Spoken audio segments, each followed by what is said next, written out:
My name is Lynn, with my partner Steve from the UK. We bought a 300-year-old stone farmhouse and olive grove in Abruzzo, Italy, that we call Brambletie.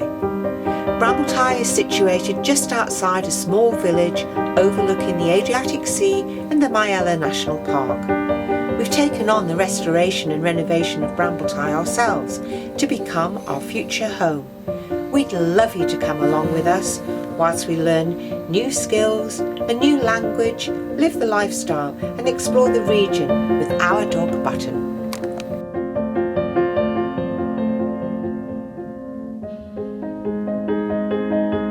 Well, good morning everybody. We're back doing the girders after our mad week of editing up at the mountains, eating polenta. Anyway, what we're going to do today, Lynn, if you can bring the camera around here, is we've got the last girders in, we've bricked above, and now we've got to take the scaffolding in down that we put into support in the first place. It's not doing a job anymore, and I need access to this gap here. We're going to start, so this is coming out first, the bars will come out from the other side. We'll take this back to the barn for storage, and then that gives me clear access to obviously work on this. I'm going to be working on the other side, so taking the rubbish the other side, and that will help, Steve, so we won't have so much rubbish inside the house. Yeah, I mean, we're not going to get a clean line until I start to put the diamond cutter down it and get a straight edge. But what I'll do is I'll take out the obvious stones that are going to come out. And then obviously we're going to have some larger ones like that one there, and what I'll do is put a diamond cutter there, and I can give that a whack with a hammer, and hopefully it won't disturb the left hand side of it, it'll just take the right hand side of it out. And then you've got to find the edging stones. Those are the ones that we bought from the quarry? Yeah, that's really the next process. So episode or part 5 of this would be it really is a big measuring process. Is setting this hole straight and square so that the corners diagonally are the same length. If they're the same length, that means I've got a square, a natural square, and then we'll probably put in a former, a wooden former, just to make sure that I'm always working to that square line. And yeah. So and some of these, what I can see, are sort of corner blocks over here on this edge. This one here? Yes. Will you be using those for sort of the side of the door or anything? Yeah, if you watch the previous part 1, 2 and 3, you probably understand that there was a window here. I'll just walk around, Steve, so then anybody can see that. So this is the new bit we put in. So that's where a window was. This is half the window. Obviously we didn't need to fill it all in because we're going to knock that section out. Yeah, that's all going to come out, and this is going to be our finished edge. It doesn't need to be perfect because there's quite a lot of work to go on top of this wall. I've told you before that there's a steel mesh going to go on this, and then there's Intornico, which is the plaster, effectively the plaster. That's the Caracol? It is a Caracol product. It will be an undercoat plaster and then a top coat plaster. If that's how we're going to finish this wall, it's not good enough to leave exposed.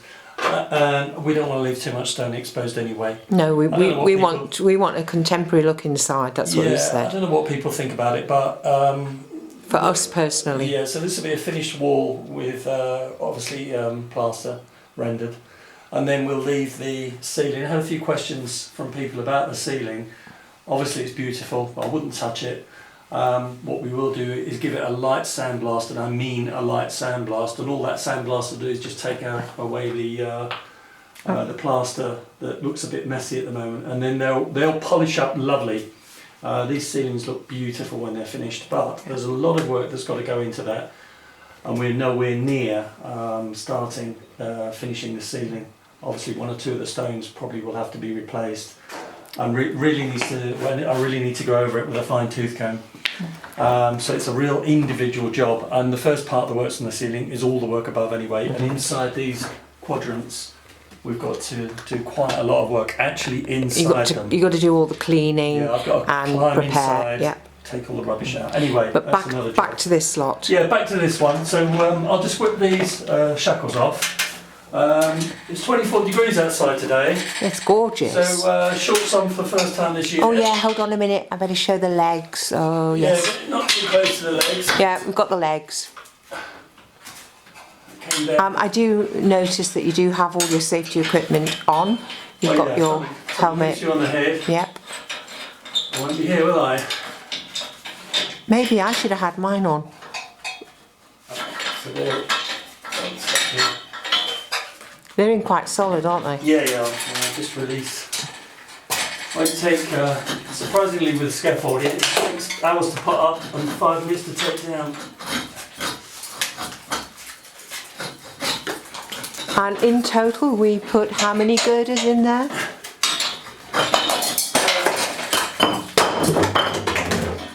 Strangely enough, there's 8 gone in, and the reason why there's 8 gone in is because they are coming right to the face of the wall on both sides. On the outside, we've got to cut in the facing stone, so the girder edge, this edge, it will sit inside the stone and then get chemically glued in. Right. And therefore, it's quite imperative that the one on the other side, the outside, is in the right position. I've measured it as much as I can, and I think we're in the right position. Right, that one's done. So it's that side's done, yeah.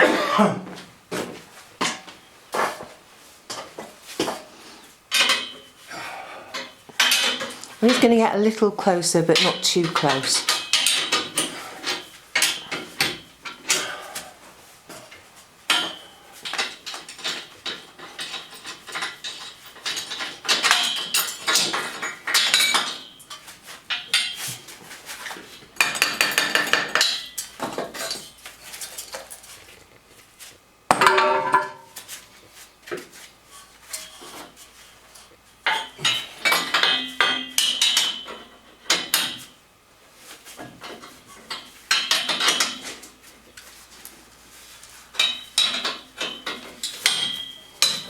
This was imperative that you had this scaffolding up there before you actually, finished all of the girders. So it was important. It's something supporting, wasn't it? Yeah, I mean, on a lot of these walls, they probably would stay up on their own. The only problem is it's the time that you're leaving it exposed for.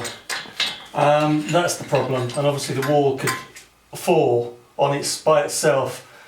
Obviously, when I'm not working on it, so anybody else that's here, which we don't have a nurse but you and me, but if it's going to go wrong, it'll go wrong when you're not here.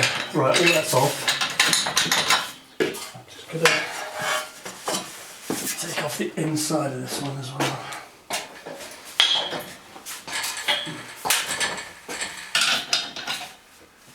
And we've got this scaffolding as extra, so we're not taking anything away from the house.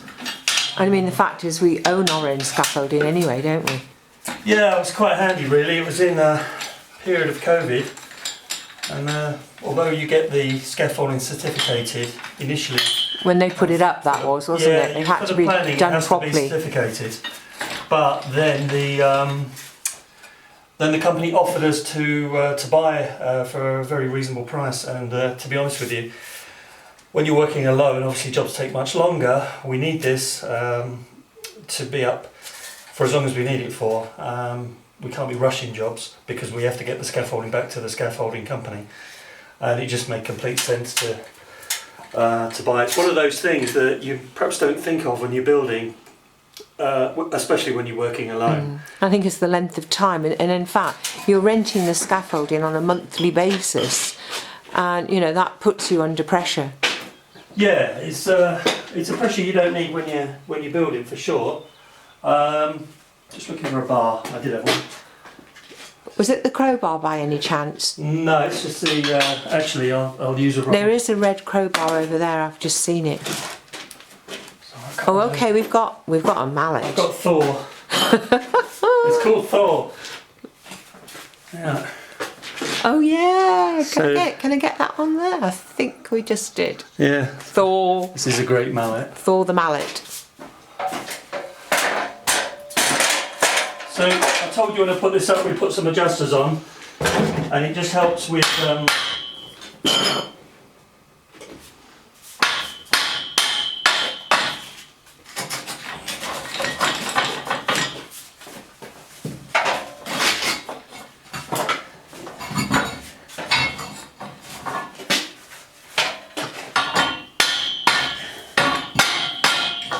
go one way or the other. A nice bashing sound. There you go, that one's loose.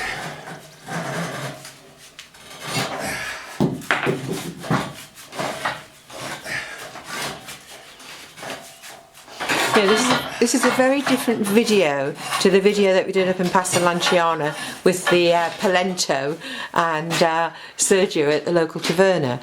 As you can see, we just do those odd videos just to give us a little break from the building routine. Steve does need to eat.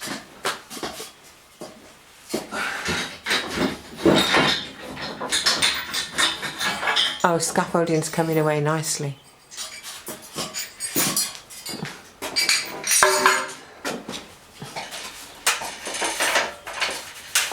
It's great that you've got two sets of ladders, Steve. Yeah, Well, I'm just looking. Not everybody does have. originally I had the one set and all I was doing was running backwards and forwards with the ladder, and it gets tiring at the end of the day, so I thought I'd use the spare one. Alright, that's coming off.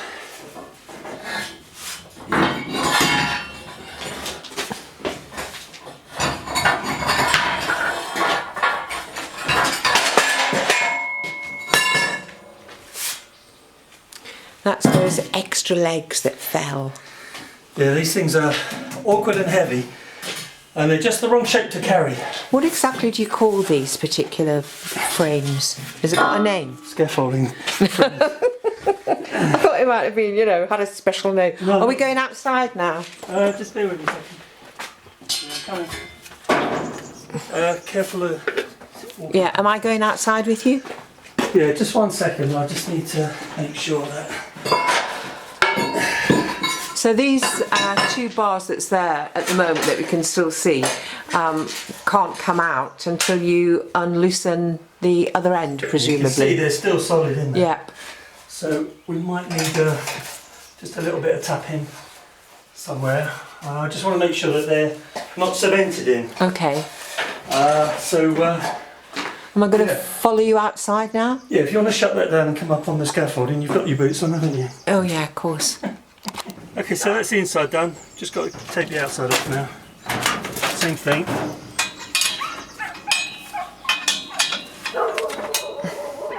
There's a bit of a noise. There's a dog that seems to have come to visit Button at the moment, so we can hear quite a bit of yapping, and also Button. Sounds like a puppy. It does sound like a little dog. Button does like visitors, and she loves human visitors.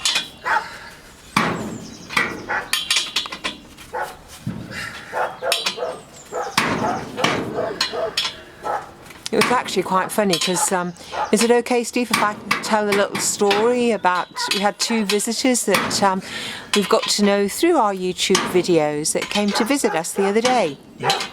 Yeah, two people, Ryan and Pippa, came to visit us, and they've been wondering about Abruzzo for quite some time and been really looking at lots of things on the internet, etc., and found that they really want to have a farmhouse with a small holding, but a lot more land than what we have.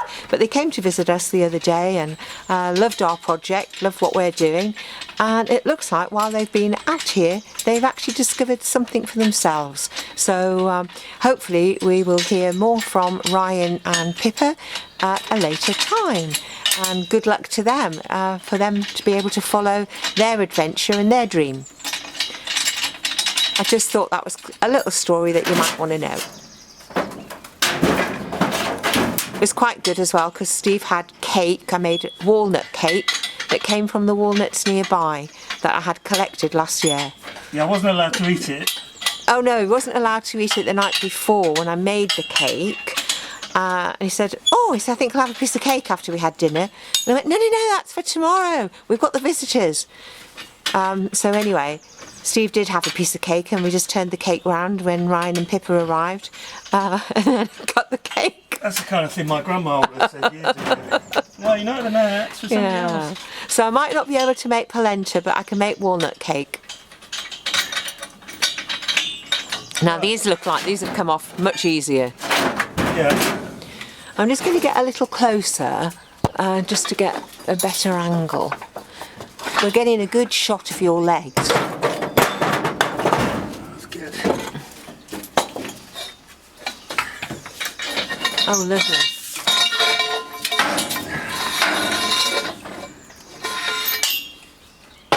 Oh, that has come out really nice. Yeah, I expect there to be too much of a struggle. This one's a bit different. Oh no, it's coming. Bit of turning motion.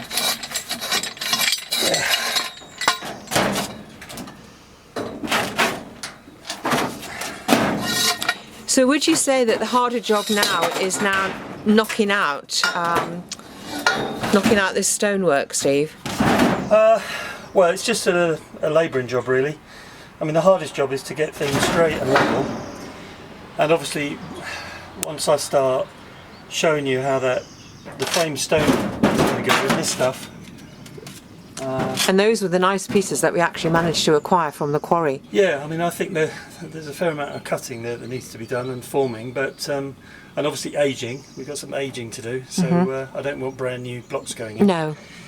Although they are brand new, we can just put them through the aging process, whatever that's going to be.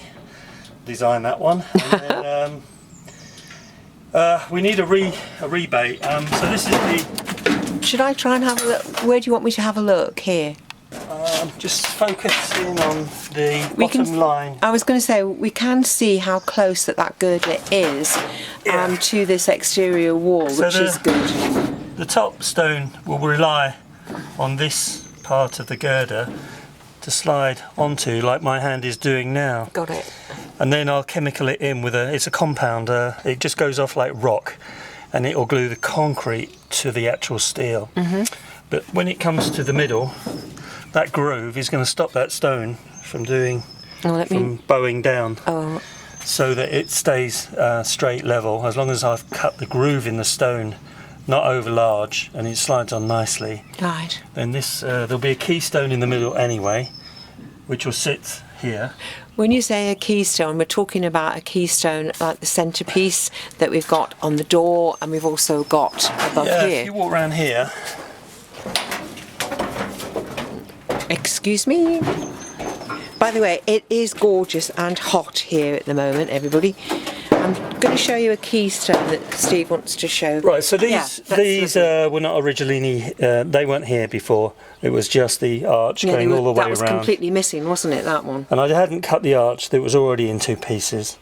But all I did was nip off that width, half off that one and half off that one, because all this came out. And then just made that from one of the stones in the garden, really. Just finishes off the arch a bit better. It doesn't need to be fancy. No, but we have got one fancy keystone, which is at the main door there. Yeah, it's up another level. But that was just to give you an idea what we're going to be doing on the front. The stone will be slightly bigger. Yeah. Oh, fabulous. So, should we go back round? You can probably see the olive trees now in the distance, and the really sunny weather that we've actually got. So it's quite nice for Steve to be working outside. We've still got snow on the mountains, and there's still snow at the ski resorts. But where we are at the moment, as Steve said, we're in the 24-degree temperature, which is beautiful. Yeah, it's very warm, especially on the scaffolding.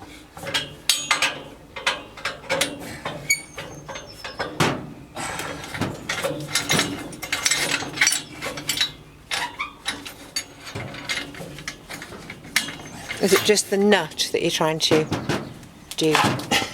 undo? Yeah, it's tight.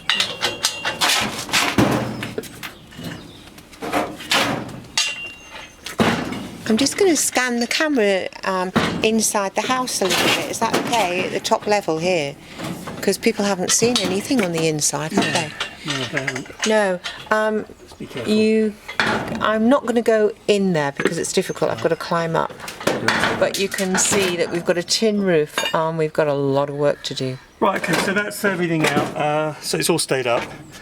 And obviously what I've got to have to do is to fill these holes in. If I take the camera, you can start to see inside there, I should imagine. And that little void there now, get a couple of big stones inside. There's a little bit of refinishing to do on the lime mortar on the outside. So my finger is just showing you where the pressure that bar from the scaffolding had on the bottom stone has just forced this out. So I'll re-motor pick all this out.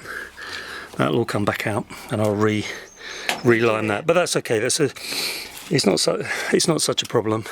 But as you can see, the rest of the stone underneath the footstone of the upstairs Hasn't moved, has it? hasn't budged. I've put all these stones above the girders, and obviously taken the scaffolding away, and all that needs to be done now, I say all that needs to be done now, it's going to be a job, is to remove all that stone between the orange line on the left hand side and the window line, the orange line on the right hand side. So everything is secure, there's no more supports in there. If I take you to the outside, I'm going to stick you on the tripod. I've got the ladders on the outside, and it's just a matter of taking the stones out this side, one yellow line, the orange line one side, and you can just see the orange line behind the scaffolding on the right hand side. And then we're going to take all those stones out. Now, those stones are fantastic, they're all going to be used for something else, so there's no waste going on here whatsoever. And even this sand and lime mortar that comes out between those stones, we'll be able to recycle, and I'll be able to recycle that into something. I'm not sure what, but it might be just into aggregate for around the back of the house, where we're going to be putting in some more foundations for the infrastructure of the drain systems and all that. So any stuff I've got can all go in there. I'm going to leave you rolling there. I've got to go and get a crowbar, and we'll try and see if those stones are going to pry out easily. Right, I've got the pry bar, 3-foot pry bar, seems to do the job. And right, I'll just start, and hopefully you'll be able to see some of these stones pop out. Obviously it's shorts weather today, so sorry about the white legs. There you go, you see how easy that comes out. That's all it needs.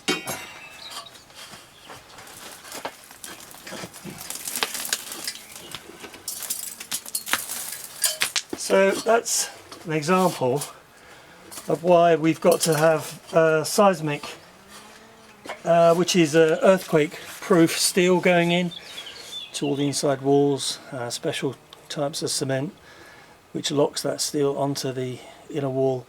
And it's for that exact reason. This is how these houses were built originally. And although it stood for 300 years, and many people would argue that it's probably not going to go anywhere, it just, because of the earthquake in L'Aquila, the capital of Abruzzo, so some years ago, just 5 or 6 years ago, the whole region of Italy here has changed how it looks at planning. I can't say I blame it. The damage at L'Aquila was drastic and very sad for a lot of people, losing complete houses, or certainly rubbishing the house in half, making it not livable, and obviously there to knock hundreds of houses down. These stones, we can take these out like this, and then we can we'll save them in piles of large, medium large, medium small, and small medium, because when I go to get them, I've got about 5 piles of stones, and I can just simply hand pick what I need. But these are perfect. You can see they just pull out a little bit of help. We don't need any big machinery here. All it's going to do is upset the wall more than it needs, and just a little bit more hard work than no problem. So you'll see I'll leave the camera rolling for a little while and we'll try and get the first row off. But in between time I've obviously got to go and get rid of the stones on the right pile.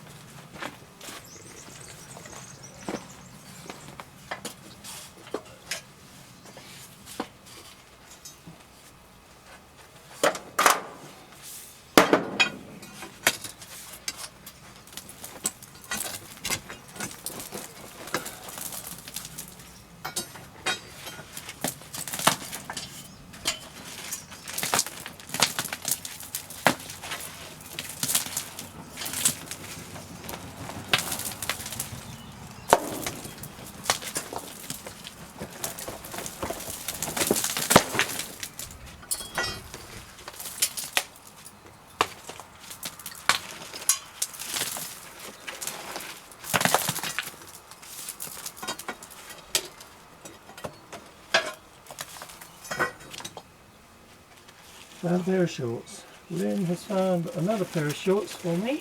No, for me. Oh, for you! Better show them to the camera then, because it's rolling. Oh no, not these shorts. These are the old shorts. Oh gosh. If the camera's rolling, they don't want to see my legs at first. Yeah, I just said that. Second that. No legs yet. No.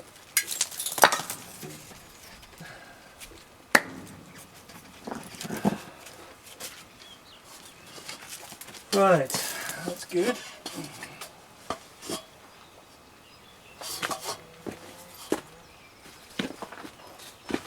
Lynn's shorts. Oh, please. Just thought I'd give you an idea, some idea. I've got the scales out that we use to weigh ourselves, and you'll see this one stone just came out the wall. There you go. Got some legs in there as well. Oh no. Yeah. Well, it's showing 65 kilos. Just over 141 pounds. 141 pounds, one stone. So that's probably what's holding this wall together, to be fair. I'll take the weight of it now, Lynn. Yeah, I think so. Just let it fall. Oh my god. Broken scales. So that's the stone. Probably don't realise the size on the video. They're deceiving. I'll stick you back on the tripod for a little while.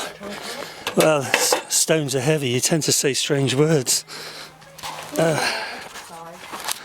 so I'm just sticking this back on the tripod. Set it again.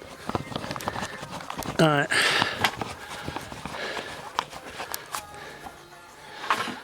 There you go. You held that up. I took a photograph of it.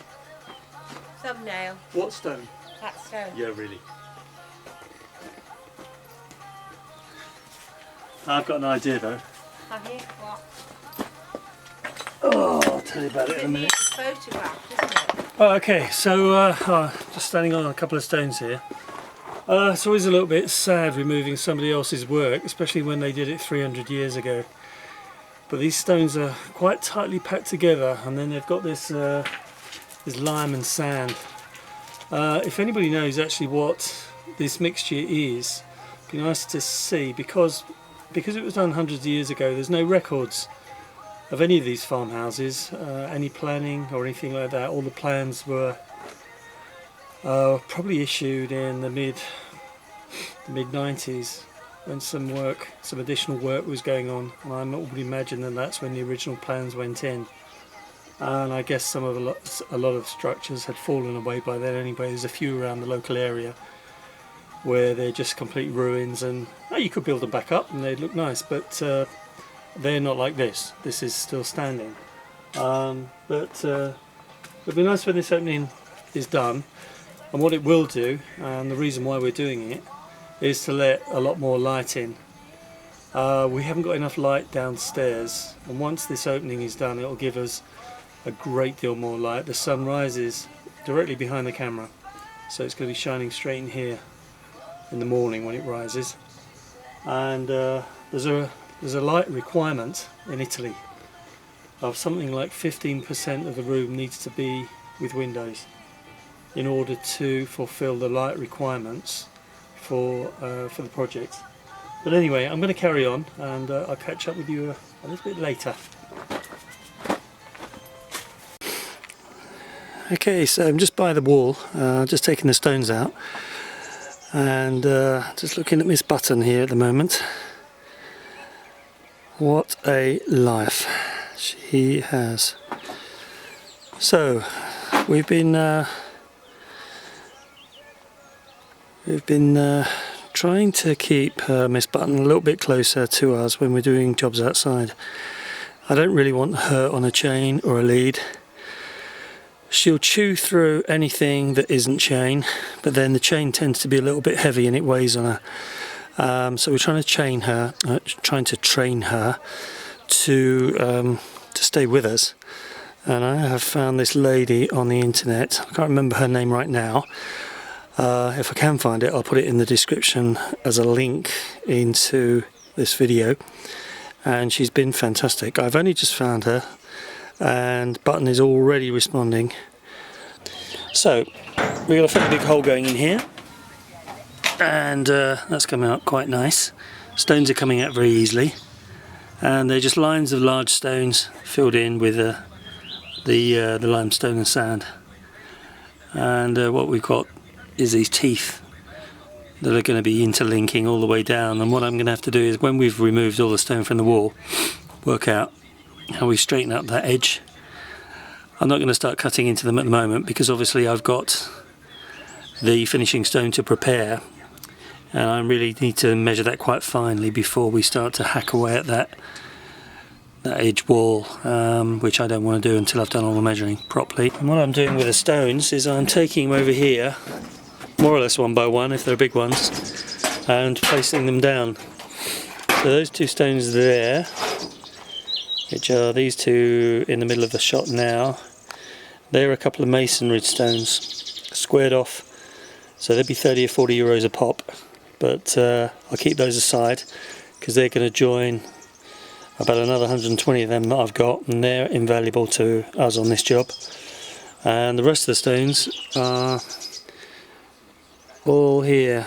So these have all been collected over the last couple of years. Got some around there, some around there, and also we've got some as we come around here, so at the front. So we've got all different sizes, and basically every time I need to build, we just go and pick from those stones, and it's worked very well so far.